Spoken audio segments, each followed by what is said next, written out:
Also shrouded in mystery are the early years of coffee's cultivation and practice. There are many legends surrounding the discovery of the little bean's magical properties, most of which point back to either Ethiopia or Yemen as its birthplace. One popular tale looks to the ancient coffee forests in what is today Ethiopia. It's said that in the 9th century, a lowly goat herder named Khalil one day noticed his goats became very energetic after eating berries from a particular tree. In fact, the goats didn't even sleep that night. He tried some himself and took them to the local monastery. According to one version of this legend, the abbot tossed the berries into the fire, and the wonderful aroma caused some of the other monks to gather around.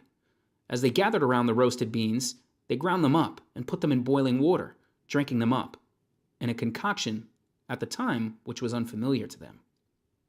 It should be noted, however, that this story was first written down about 800 years after the fact, so judge it for yourself.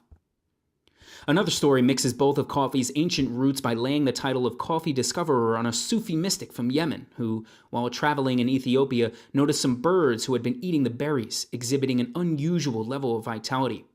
So he, of course, tried them as well, and to positive effect. Another account involves Sheikh Omar of Yemen, who was living as a recluse after being exiled.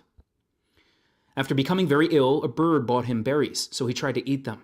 After finding them bitter, he tried roasting them, then boiling them. The resulting beverage both healed him and kept him alive, and word of his miracle spread back to his hometown of, coincidentally, Mocha.